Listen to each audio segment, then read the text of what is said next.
আসসালামু আলাইকুম ভিউয়ার্স, আজকে আপনারা সবাই আমরা অ্যাক্টিভ ডিউটি অনুষ্ঠানে আমন্ত্রণ জানাইলাম, ওয়েলকাম জানাইলাম যে আপনারা আজকে আমরা এমন এক গেস্ট লইয়ে এসে আপনারা দেখা মাত্রই চিনবা, বিকজ তাই টেলিভিশনের পর্দাত সোশ্যাল মিডিয়ার মাঝে সবসময় আপনারা লিগেল অ্যাডভাইস করেন। He's none other than Abul Kalam Chowdhury, solicitor and a barrister. Welcome to the show. Assalamu alaikum. ওয়ালাইকুম আসসালাম, আসসালামু আলাইকুম। ভালো আছেন নি আপনি? আলহামদুলিল্লাহ।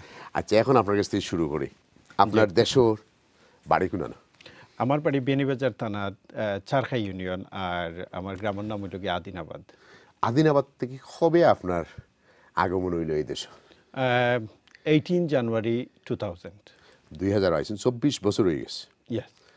তো তো লেখাপড়া করিও আইছেন দেশ থেকে? দেশের গ্রাজুয়েশন শেষ করি আইছি। তো হঠাৎ করে আপনার মনে হইল এখানে, তখন 20-25 বছর আগে তো এই দেশের রেস্টুরেন্টের ব্যবসা অলতা করে, আপনি কি তার লাগি বারেস্টার হওয়ার শখ আইলো বা সলিসিটার হওয়ার শখ আইলো? রাইট। এইটা হইল কি, আসলে আমি যখন ডিগ্রি কমপ্লিট করার পরে বাংলাদেশেও আমি এমসি কলেজে পড়তাম, তখন আমার এক বড় ভাই আমাদের হেলিমুল হক, তো তাইন এই দেশও আসলে ল পড়তা ঢাকার থাকিয়া, সো তাইন ইন্সপায়ার করছেন এবং তার মাধ্যমে আসলে এটা তখন তো ইন্টারনেটও এলাকান কমিউনিকেশনও আসেন না, সো তাইন যখন পড়া তান লগে আমার খুব ভালো সম্পর্ক আছেন। Unfortunately he passed away, but he inspired me এবং আমার ফ্যামিলি থেকে। এখন আপনার তো মানে মোটামুটি আধা বয়স বাংলাদেশে, আর আধা বয়স হলো। That's true. If I am 19-20 হইতে পারে। আপনি 24-25 বছর বয়স হইতে আইলা। জয়। আর ইনো আর 25 বছর তো জয়। সো সামান্য দুই একটা স্টোরি আমার হোকা চ্যালেঞ্জ কিলা পাইলা বাংলাদেশও। সাসায় সাইতানি আপনি ফোরতা সাসি হইতে না ফুট খামো জাগি এত ফড়িয়া কি তো মানে কিতা আছিল গরমের মাঝে? রাইট। আমার বাবা আসলে খুব ইনকারেজ করতা পড়াশোনা করার লাগে। আসলে আমি খুব রিচ ফ্যামিলি থেকে আমি আইছি না। আমার বাবা কন্ট্রাক্টর আসলাম। এটা তো মেজরিটিও আমরা ওমলান আসলাম, এখন হয়তো আমরা অনেকে বড় হইতাম পারি। বাট ইন 2000 বা 96-7 যখন আমি শুরু করি, এটা কিন্তু হিউজ অ্যামাউন্ট অফ কস্ট আছিল আপনার বাংলাদেশ থেকে এইখানে পড়া বা এইখানে ফাইন্যান্স করা, ইভেন ওদেশও আইয়াও। So I was so blessed. আমি মনে করি যে অনেকে আমি দেখছি আমার বন্ধু বান্ধব অনেকে বিদেশ যাওয়ার লাগি বা এন্তর গেছে টাকা চাইছে, কিন্তু অনেকে টাকা দিছে না। আমার খুব ক্লোজ ফ্রেন্ড, কিন্তু আমার বাইরা তখন তারা ফান্ডিং করছে এবং তখন তাদের কইছেন যে যত টাকা লাগে আমরা দিব। আমার বাবা তখন আমার মনে আছে, তখন আমি বাবার সাথে যখন একবার কথা কইলাম যে আসলে এটা তো খুবই এক্সপেন্সিভ, যখন ঢাকা থেকে ইনফরমেশনগুলো লইয়া যাইলাম, তো আমার বাবা তখন কইলা যে প্রয়োজনে আমার জমি বিক্রি করবো, কোনো অসুবিধা নাই, তুমি গিয়া পড়ো। তো আপনারা কয়জন ভাই বোন? আমরা 6 ভাই বোন। তো 6 ভাই বোন সাসা আইছেন না দেশ আপনারা? এমনি বেড়া নিতে আইছেন। বাবা আসলে অস্ট্রিয়াত সেটেল আসলাম, আমার ভাই বোন সব অস্ট্রিয়াত সেটেল, মেজরিটি সব অ্যাপার্ট ফ্রম মাইসেলফ। তো আপনি সব দেশ আইছে। আপনি দেশে কিলা রইলা? আমি তো আসলে পড়াশোনা করাতে আসলাম দেশও, সো বাইরে একজন করে সবই অস্ট্রিয়াত আইছেন। আমরা ফ্যামিলি কিন্তু অস্ট্রিয়াত প্রথমে সব আইছেন।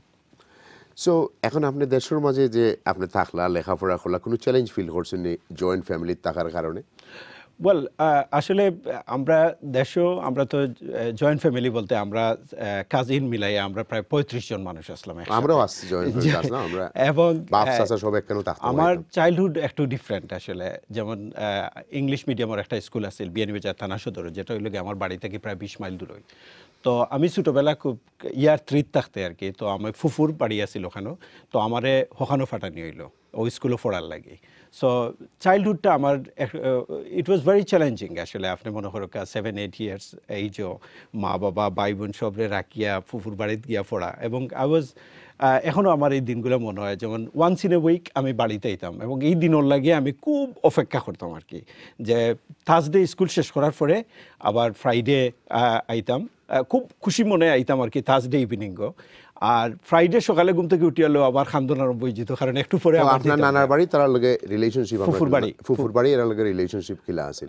ফুফুর আসলে কোনো সন্তান আছিল না, তো প্রাইমারি রিজন আছিল ফুফু একলা থাকতা। তো বাবার একটা আছিল যে ফুফুর লগে যদি আমি থাকি, ফুফু আমারে আসলে আমার ফুফু মারা গেছেন, বাট তাই না আমারে ট্রিট করতা তার নিজের বাচ্চার লাখান, এবং তান আমার লাইফও আসলে তার কন্ট্রিবিউশন হিউজ। আপনারা যদি আমি আপনার রিলেশনশিপ জানতাম চাই, যে আপনার আব্বার লগে কি পরিমাণ ক্লোজ আছেন আর শাশির লগে, কারণ আপনি তো তারা কম পাইছেন।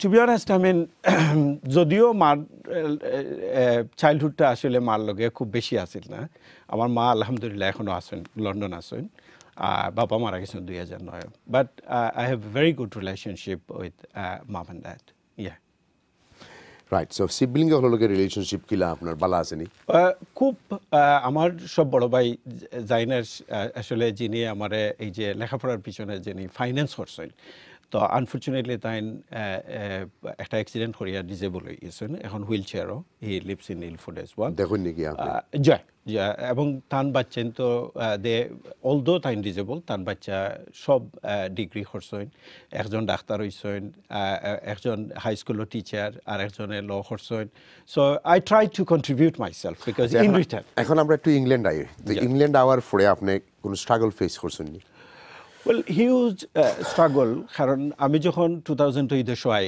আমার আসলে কোনো সিবলিং দেশে আসলো না so first of all struggling হইল গিয়ে আপনার টাকার লাগে বিকজ আত্মীয় স্বজন আসলা বাট আমি আসলে সেলফ ইন্ডিপেন্ডেন্টলি থাকার চেষ্টা করছি so it was a really struggle বিয়া শাদী কবে করছেন 2004 আমার লাইফের যদি স্ট্রাগলিং করে যদি একটা পার্ট না হয় এটাই হয়ে যাবে যেমন মনে হলো 2002 সালে যখন আমার ভাই যে ফাইন্যান্স করতা তাই কিন্তু ডিজেবল হয়ে গেলা at the same time my father আমার বাবার স্ট্রোক করিয়া হসপিটাল এট দ্য টাইম আমি কিন্তু বার করার লাগি আমি তখন আমার প্রায় 7,000 পাউন্ড দরকার আছিল তখন আই ওয়াজ অ্যাবাউট টু মানে আমি আর বার করতাম পারতাম না বিকজ ফ্যামিলি একটা সিরিয়াস একটা সিচুয়েশনের মাঝে দেন এট দ্য টাইম আমি একটা বার্কলেজ ব্যাংকে গেলাম তখন একজন ম্যানেজারে তখন আমি অনেক ব্যাংকও অ্যাপ্লাই করছি লোনের লাগে প্রফেশনাল স্টাডিজ লোন অ্যান্ড তারা কয় তুমি তো ওভারসিজ স্টুডেন্ট তোমার আমরা লোন দিব কিলা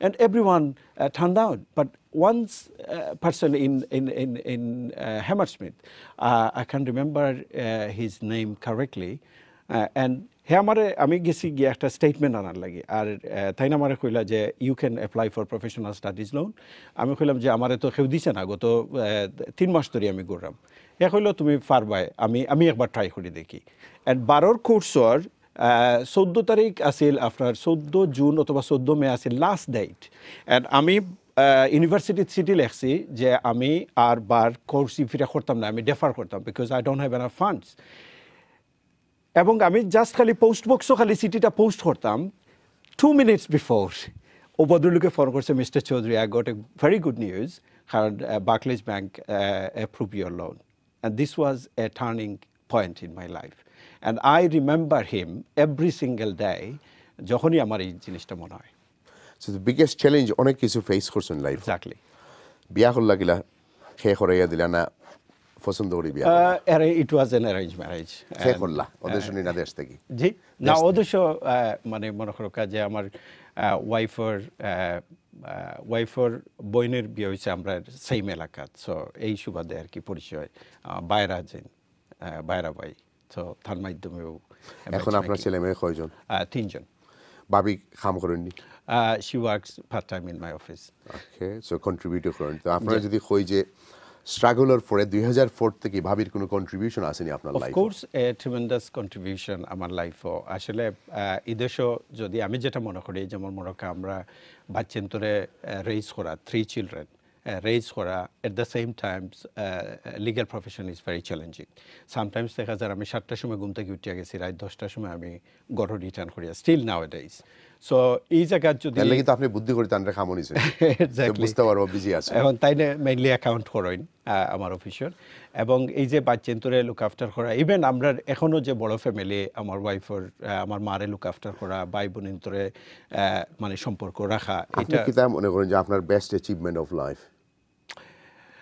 ওয়েল আমি মনে করি যে বেস্ট অ্যাচিভমেন্ট যদি আমি কই যে I came to this country to study law এবং ল কমপ্লিট করার পরে যখন আমি অ্যাপ্লাই করছিলাম চতুর্দিকে যে একটা ফ্রি ভলান্টারি জবল লাগি আমার মনে আছে আমার কাছে 50 পাউন্ড আছিল এবং মিনিমাম 71টা ফার্মও আমি লিখছি যে আমি ভলান্টারি কাজ করতাম অ্যান্ড একটা সিটিরও উত্তর পাইছি না but at the same time আমি কিন্তু ডিসঅ্যাপয়েন্ট হয়েছি না আমি আপসেট হয়েছি না এট দ্য সেম টাইম আমি আমার ক্যারিয়ার এবং 2013 ব্রিটিশ বাংলাদেশি সলিসিটার্সের জেনারেল সেক্রেটারি আমি নির্বাচিত আসলাম।